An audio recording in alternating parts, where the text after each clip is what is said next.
Hey there, this is 7-5, Heart Physiology, Electrical Events. First we start out with a funny cartoon. Okay, here we go. Your heart has two types of conducting system, intrinsic and extrinsic. Intrinsic means within the organ itself. Extrinsic means it comes from outside of the organ. This section of notes is only going to deal specifically with the intrinsic, within the heart. So, your heart has an intrinsic cardiac conducting system. These are non-contractile cells, so they don't beat.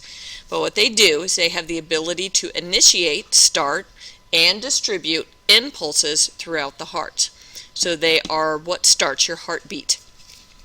This idea that it can go and be passed on to different parts of the heart has to do with the fact that we have gap junctions, the little bitty holes in between the cells that allow ions to pass from one cell to the next. Okay, so we're going to go off with that. There we go. Sorry, it keeps going ahead too. Okay, so let's start with the action potential initiation by autorhythmic cells. Or in simple terms, how these cells start the idea of your heart beating. Okay, so we have these autorhythmic cells. These are cells that on the inside do not maintain stable resting membrane potentials, meaning they're never really at rest. So whereas our muscle cells, our skeletal muscles, that goes up and goes down and flattens out at resting potential, these don't. They're kind of like always on edge, waiting for something to happen. They also are referred to, this idea that they don't maintain stable resting potentials is referred to as unstable resting potentials. And so what this means is that the cells continuously depolarize slowly to reach the threshold. So what happens is they're like on edge going, and then poof, they reach the threshold, which causes the impulse to go. And then they and again, and so they're never really at rest. They're always on the edge and ready to explode.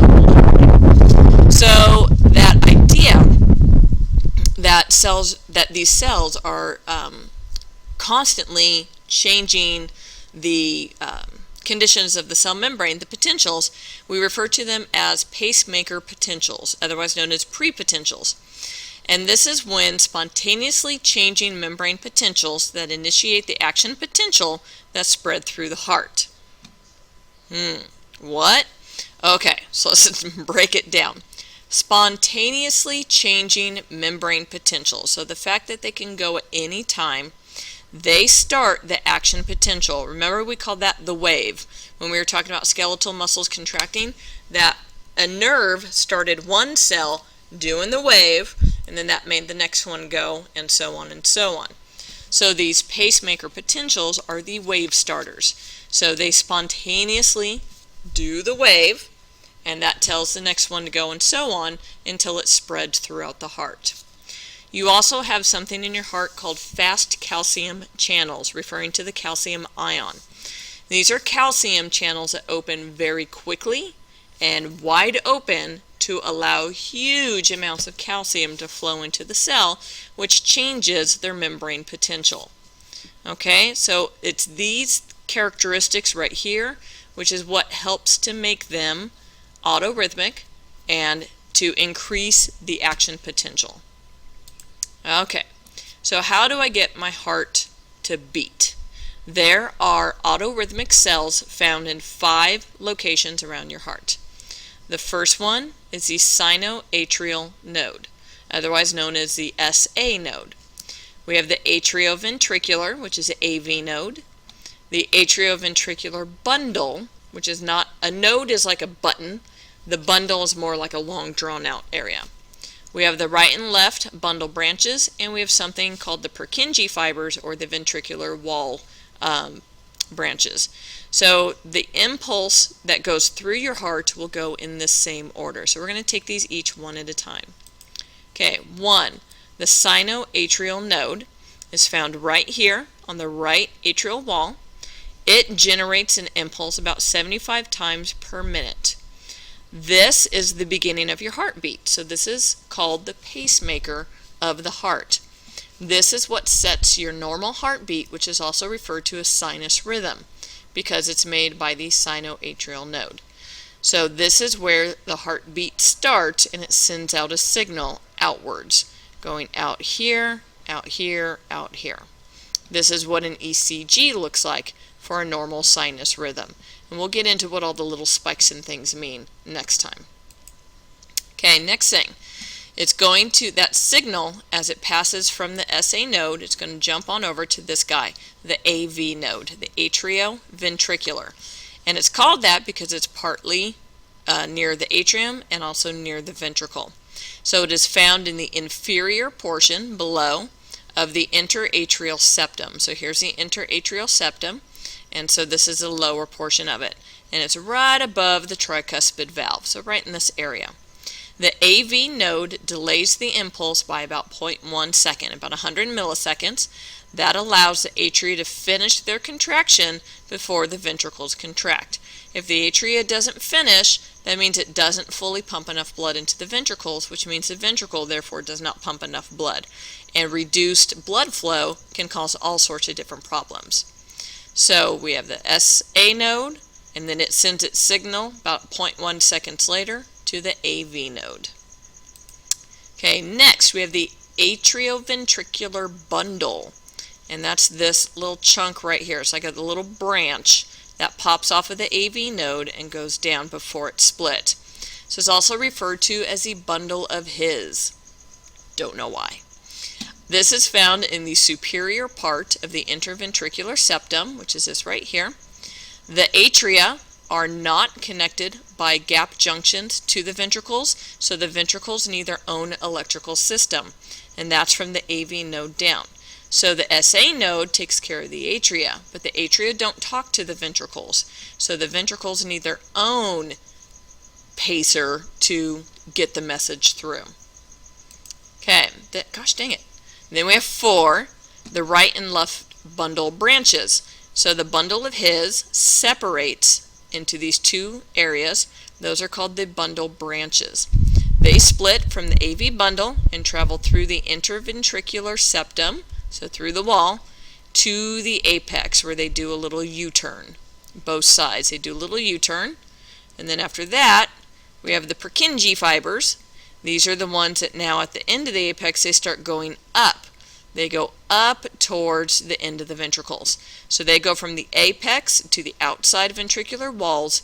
They also feed the papillary muscles inside to help pull on the chordae tendineae.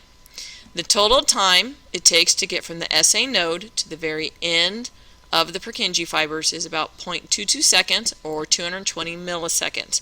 That's how long it takes for your heart to do a full, complete pump.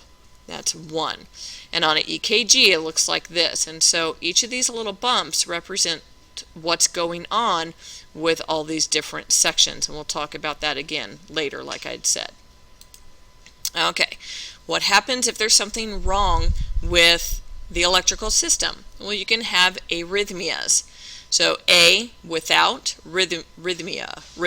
So without rhythm, hang on one sec.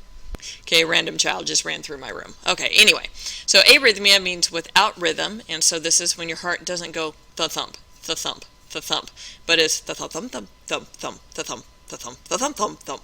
So, just weird stuff like that. And that can be caused by many, many different things, having to do as simple as funky levels of sodium, potassium, calcium in your diet, and it can cause that. Sometimes it's a problem with the nodes themselves, so there's lots of different things that can cause it. Another problem that you might have with your heart is fibrillation. To fibrillate means to quiver or to shake, and so a fibrillation, no problem. A fibrillation is a rapid and out-of-phase contraction, and so it's a quivering. So we think of it as when people just kind of drop, talking 1 minute and then drop almost dead the next. Usually has to do with their heart starts doing this. The rhythm gets messed up, and so their heart starts shaking, and so they can't functionally pump out enough blood that they need to. So what do? You defibrillate them.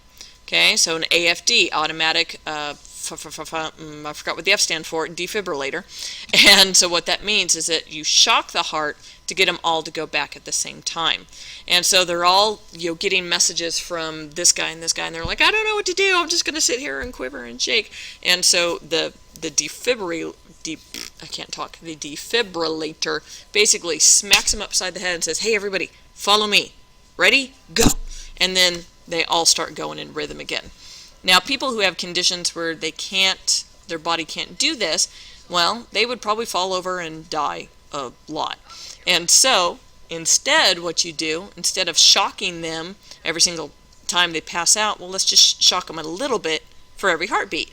So you give them a pacemaker. A pacemaker is a small little device that's inserted into the chest under the skin, and it has these wires that go into both of the nodes, and then that sends it a little zap, zap, zap, and that little shock is what your cells need to go, oh, hey, I should probably beat now. And that's what helps keep many, many people alive. So these are called pacemakers. All right, now the last thing is on the homework I had you guys working on in class. The paragraph, I noticed some of you guys had the right idea, just the wrong elements or the wrong words. So if you just look at your homework and read this, you'll find that all the red ones, you can check your answers, make sure you got the right information. Okay? So thank you guys, and I will see you tomorrow. Bye-bye.